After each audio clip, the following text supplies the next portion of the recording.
My first guest rose to fame back in 2008 as a contestant on the singing reality talent show I'd Do Anything. A string of successful West End credits followed, and she went on to win over Hollywood with her role as Eponine in the film Les Mis. She was fab in it. Well, now Samantha Barks is heading out on her own with her first solo tour. Samantha, welcome to the show! How are you? Nice to see you. I'm really good, I think. Come and sit down. Thank you. Congratulations on the tour. Before we talk about that, let's talk about the album, the new album. It's been so exciting doing it, yeah. It's cool. really great. Thank you. Your voice is absolutely beautiful, and what I love about it is loads and loads of different styles. Yeah, I think that was the hardest thing for me about putting the album together, is because I've got so many different types of music that I love, but I think because of that, I wanted it to be about that and a bit of a sort of trip down my sort of musical journey so far. There's country, there's pop, of course there's musical theatre. We've got a little clip, actually.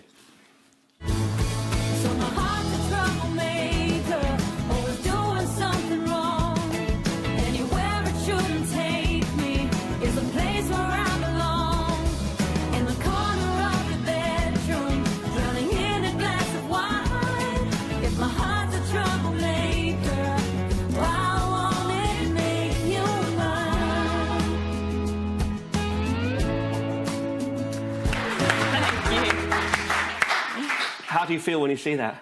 I don't know, I always cringe whenever really? I always cringe whenever I see myself on TV or film. My God, you should be me.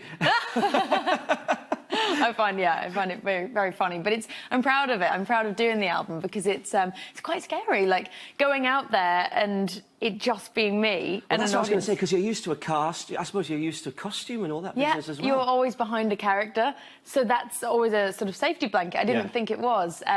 But it's just me and an audience for 2 hours, so I thought I'd just be petrified. And what's the betting on tour that you're performing on my own? Oh, yeah. It's a funny thing, though, because I do that as my encore, not to spoil it for anyone. Oh, so everyone sits there waiting for it? Yeah, but my sister came to the first show, and I went, good night, everybody, and I went off. Someone's like, what?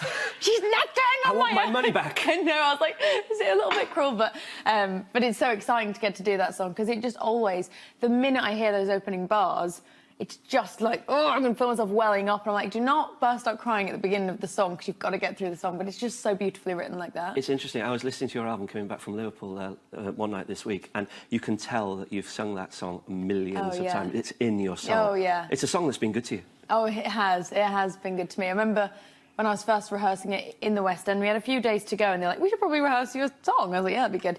And started having a little walk through of the blocking. And the director gave me a few little notes, and I just went and just burst out crying. And he was like, I think we'll leave it there. You'll be fine. I think we'll just leave it. And what about being involved in that movie? Because it was such... Well, it's even now, it's an iconic movie, isn't it? Yeah. You know, Anne Hathaway, Hugh Jackman, loads of stars. Yeah. I mean, I never thought for a second I'd even get into that room for an audition, because it's just so much bigger than me and huge. And so when I got to audition, I was like, that's really cool. It'd be cool to meet Tom Hooper and, like, sing in front of him. And then to keep getting through the rounds... Were you getting nervous? I was like, because then you're like, I've actually got a shot at this, baby? And it just kept getting more scary and more scary. And then I started, like, singing with Eddie Redmayne and Amanda Seyfried, and it was just then real, really real. And it was, By all accounts, they were really lovely to you. Were you starstruck at all when you first met them? Oh, yeah. Well, the first day, we did a huge big rehearsal with all the cast. And I thought maybe it might just be like me and Eddie and Amanda, maybe, but it was like straight in at the deep end. But what was really cool about it was that everybody was so nervous, because a lot of people had done musicals before but hadn't done... Well, I hadn't been on screen before, but you had people like Amanda who'd done musical films before but hadn't sung live. She'd done Mamma Mia, of course. Yeah, of course. And then Eddie hadn't really sung in public, so everyone was really petrified, I was saying, which was like quite a cool sort of leveller, I think. Yeah, absolutely. I heard that you were jamming around the piano singing Adele songs. Oh, yeah. That happened a lot. Russell used to have these big parties, and so we'd all get around. That's me and Russell Amanda. Crowe, you mean? Yeah, Russell Crowe. Russ, come on. Please, don't do that to me. But we'd all just, like, jam to a bit of Adele, that was the cool thing, because everyone was just so excited to be a part of it, which was a shock for me, because I just thought, you're all amazing and awesome. How are you nervous? But that was really nice to see. You must have been nervous when you performed at the Oscars. Oh, yeah. I mean, well, I was just nervous to be at the Oscars, because I was like, these are, like, all my idols, like, sat next to me. That was the craziest thing. But my favourite moment from that was I was stood in the wings getting ready to perform with the Les Mis crew, obviously. And it was a section from the movie musical, so Catherine Zeta-Jones was on stage. I was just watching her, like, I'm obsessed with her. I was obsessed with her when I was a kid. So I was just sat watching her, couldn't believe it. And then next minute, Hugh Jackman was next to me, and he started, like, dancing away.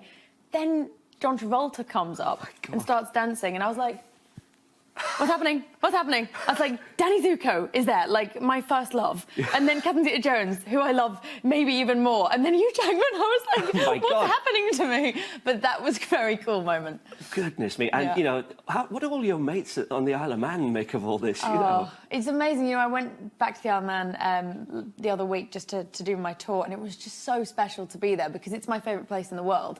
And it's always the most heartbreaking thing is having to not live there because of work and stuff. But it's so nice when I get to go back because it's so special. Hey, you've got a couple of projects that are coming up. Interlude in Prague sounds nice. You're doing some opera singing. I did some opera singing, yes, in Prague. It was so cool. So cool. It was about Mozart and when he wrote Don Giovanni in Prague. Wow. So it was, it was a beautiful film to work on because all the sets, all the original theatres, completely untouched. All the crazy, crazy big costumes and wigs. It was amazing, but very, very difficult. And also you've put your ballet shoes back on for another project. Yes, a film called Everything Carries Me to You. So I'm training in ballet and that, which has been so fun to get to really, really, like, challenge yourself and go back to my ballet days, because I did ballet when I was growing up. So you were 3, weren't you? Yeah, I was 3 when I started ballet. My parents were like, we don't know what to do with her. She's just constantly singing and dancing. Let's send her to dancing. And that was when it all kind of... well, listen, if you're ever needing a leading man in the future, I want you to have a look at this little clip now. I think this guy, he's only 3. I think he's got a great voice.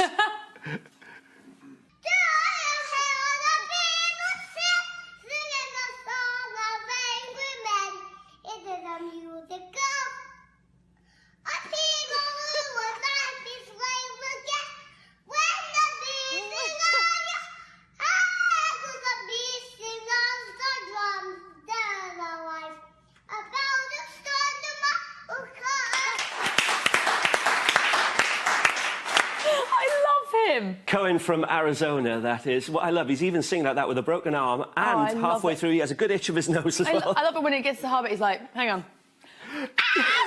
That's how I feel sometimes. I'm like, take a minute. Yeah, high note coming, let's hope we can get there.